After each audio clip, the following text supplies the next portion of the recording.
vacant property, 16 acres, right there at Goodfellow and 170. Bob Clark of Clayco Construction wanted to bring a concrete company from the county into the city. It would add about 50 jobs, and he also wanted to build a facility to train the next generation of tradespeople. The city of St. Louis said, no thanks, we're not interested, we're waiting for retail.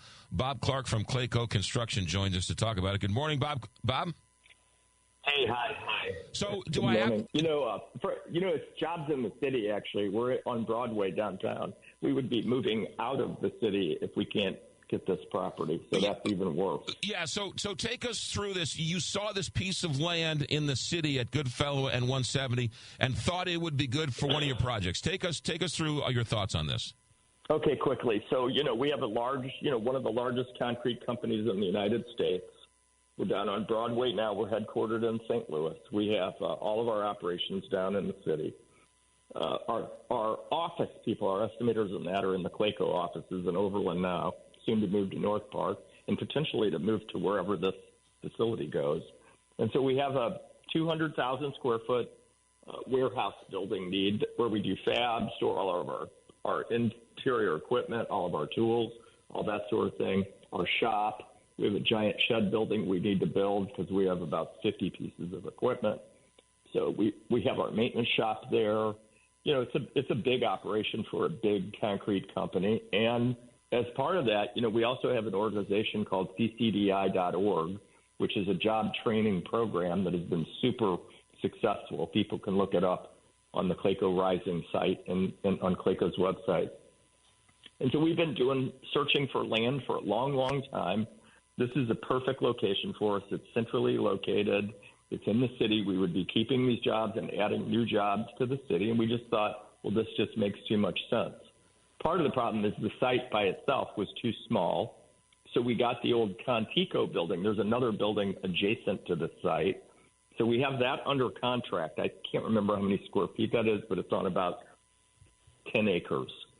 So we'd have 10 acres that we would buy from Clayco, the Miller family, and then we would buy this site and we would have 25 acres, and it would be a remarkable location. It's in an industrial area. The site is contaminated. I mean, I can't imagine a retailer who sells potato chips going on a lightly contaminated site. And so it just made all the sense in the world for us to go there. We've been trying to get the city's attention. They kind of blow us off. And they finally, because I think so many people were calling, decided to do an RFP. It did say, they're hoping to get retail because they don't have anybody down there that has a clue what about master planning, where retail should really go in the city. There's no strategic plan in the city, so there's no master plan. So there's no comprehensive strategy, and there hasn't been as long as I probably can remember. So, they did the RFP. We did a 67-page response. We decided to take on the whole area. We did a master plan that included the whole area. We're going to make a $30, $40, $50 million investment. We're going to create tons of jobs, and we're going to build this job training center to have people in the neighborhood, underemployed people, minority people who don't have access to the trades right now, to train in our CCDI program, which has been very successful. And all we got, well, first of all, we didn't get anything. We just assumed, well, they'll call us and we'll go down and we'll interview, like they do. And all we got was like a very short letter, like, no, your proposal doesn't check any of the boxes, and you should call another developer. Like, huh? I'm probably one of the largest developers in the country doing $1 billion worth of work a year, and they said, call another developer, and maybe they'll have some ideas for you. I think, as this has hit the paper and stuff, which we helped it hit the paper, it's really become a tipping point. If you look at the enormous viral comments on LinkedIn and in the St. Louis Post-Dispatch, people are mad. And people, remember that TV show, Network? Yeah. I'm mad as hell, and I'm not going to take it anymore.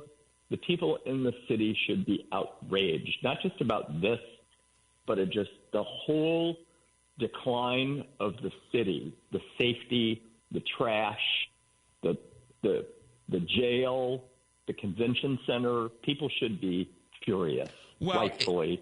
And hopefully this will be a tipping point, and people will not just do a comment, they'll get engaged. Well, you normally don't hear stories like this, right? Quite frankly, big developers don't like their name in the paper. They don't like to go on the radio and talk about it. You're afraid about the next deal. You don't want to upset somebody else down the road.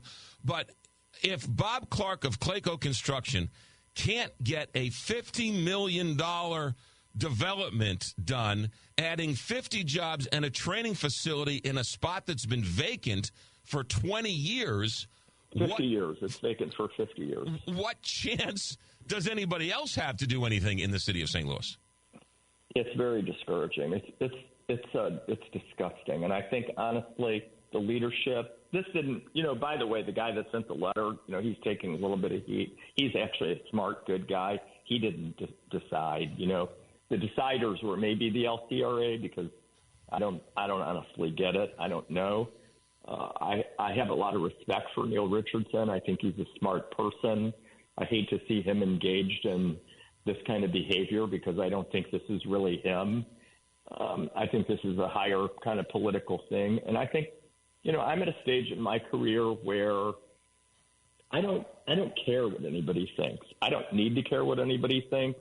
I have an incredible reputation. I have an incredible company. We've done incredible work in the communities.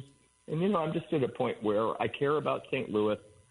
I'm sickened by how the place has been operated the last 25 or 30 years. And since I started Clayco, over 50 major businesses have left St. Louis, either sold their companies. Big companies, major, Anheuser-Busch. Look at Ralston Purina. General Dynamics. Go through the list. PWA.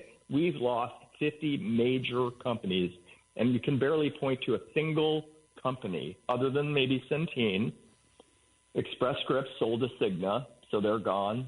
So, we get the remnants. And the problem is the community doesn't have a strategic plan, overarching goals. We don't have the leadership we need in the desks where we need them, and we don't have the civic leadership. And at some point, the business community has to see that everything they've been doing all these years is not working. Our CGA, totally dysfunctional. Civic progress, totally dysfunctional. And somebody who can't be harmed by it, me, I guess, has to just step up and say, come on, let's get our act together. Once and for all, the people in the community deserve safety. They should feel safe. People don't feel safe in St. Louis. People don't feel safe driving down Highway 170 right now. Bob Clark, what have you talked to the alderman? Is the alderman on board with nixing this project, or did you have the support of the alderman? All I did was respond to the RFP. We assumed that we would get a response from the city. We would have community meetings. We've offered to do community meetings. There was a false narrative that they've offered other sites to us. The city hasn't offered anything to us. They gave us a thing that said, no, call these other developers. So I think there's a movement right now. It sounded like Neil Richardson was going to arrange with some other citizens who came up into this without my promoting that, would set up a meeting in the neighborhoods, because they're like, Neil Richardson said in one of his posts on LinkedIn, well, this isn't what the neighborhood wants. Well, what do they want? Let's go meet with them and ask them what they need. They don't want a job training center in their neighborhood. I want to hear them tell me that to my face. When I started Clayco, I started in Robertson, Missouri, thought to be a high crime, dangerous area. You know what I did? I went in there and hired a bunch of people. I adopted a kid out of the neighborhood, Todd, my oldest son, when he was 11 years old. And you know what? The neighbors protected my business. There was some rough things going on in the neighborhood. Didn't impact me. You know why? I was creating jobs for those families. That's why this is so confounding and so confusing and so head-scratching. They're not stupid down in City Hall. They don't. They didn't get there by accident. I mean, what's the underlying It just can't be they're waiting for Target to come to this spot after 25 years. Yeah, that's what they said. Home Depot. I have to tell you, one retailer told me we would just put our stuff out in the parking lot and let everybody come and take it. It's like, seriously, they're like, why would we make an investment? These places are closing in other areas. I couldn't get Target. I had Target under a letter of intent to go to Olive and 170. They backed out of the deal because they believed that area would be have too much shrinkage. That was why they didn't come to the site at Olive.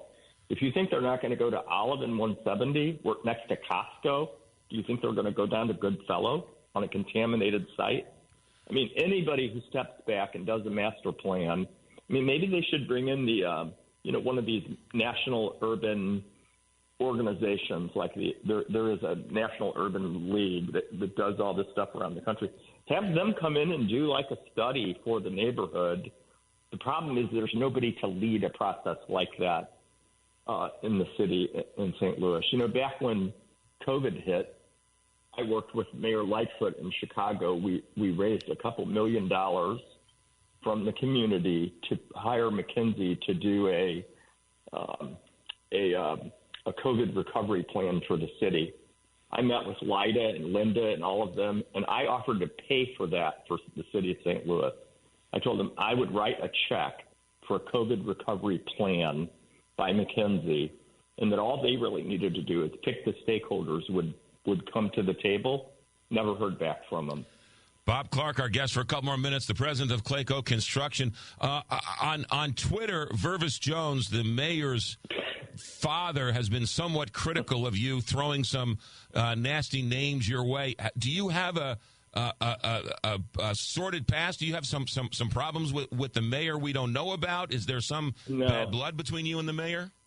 No, I mean, Vervis, he's protecting his children. I would do that if somebody attacked my children. I'm not really attacking her. I'm just pointing out the flaws in her administration, which also led us to the convention center absolute disaster, which you'll be hearing a ton of from me about the convention center. We're gathering all the facts right now.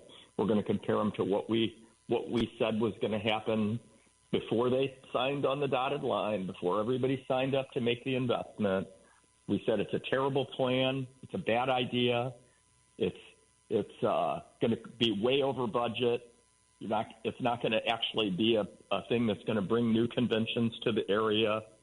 And just the whole comical, messy process that brought us this expansion to the convention center has turned out to be the debacle that I actually did a thing in the paper. I don't have a vested interest in it. I was offering to donate land so they could build a real convention center. And instead, they have a debacle on their hands, and we're going to relentlessly show the community what's going on, because the community needs to see it from somebody who doesn't really have a fear of retribution. Because like I said, at this stage in my career, I just want to see some real shakeup of the community and get the community headed in the right direction. I have thousands of employees that live in St. Louis. They're being underserved by their leadership. We need to make the place safer. We need to build on some of the amazing assets we have, like amazing universities, SLU, UMSL, Washington University, the best schools in the United States. We need to build on all of the positive things we have, low cost of living. We have so many amazing assets. Why can't we get ahead? Why can't we turn the corner? Why can't we bring a new corporation or two to the city every year or two? We should be getting new businesses in. Bob Clark with Clayco Constructions. To end this conversation, what happens now to Concrete Strategies? Are you going to go to the county? Are you going to make another chance to try and get this Goodfellow site? No, it'll look. I mean, can you imagine them coming around now? Would Vervis vote for it? Hey, I think there's going to be an announcement, just like recently Performance Food Group had to leave the city and move out to North Park. we'll go someplace else. We'll do a $40 or $50 million project. I still hope to build a job training program in the city someplace, and God knows if I can get it approved. But we want to spend about $5 million and build a real training. It would be better if it was next to our concrete thing so they could be mentored by our laborers. They could start working on our concrete pumps. They could learn how to be mechanics. They could learn we want to teach people how to do labor, tie rebar, pour concrete. It would be perfect if it was next to our operation, but I won't put that in Hazelwood. I'll put that in the city. Bob Clark with Clayco Construction. Keep your phone on. We'll be calling in the near future. Thank you for your honesty. Thank you for your candor. Have a good weekend. Okay, great. Thanks for having me. You got it. Bob Clark, Clayco Construction. Did not mince words. Heard it straight from one of the biggest developers in the world. Clayco Construction was told by the city of St. Louis that the 16-acre site at Goodfellow and 70 is not good enough. They don't want a $30 million development that would bring 50 jobs and a training facility because they're waiting for retail at the contaminated site at Goodfellow and 70. So it will remain a contaminated eyesore while they wait for Bed Bath & Beyond to come and build a retail outlet shop right there.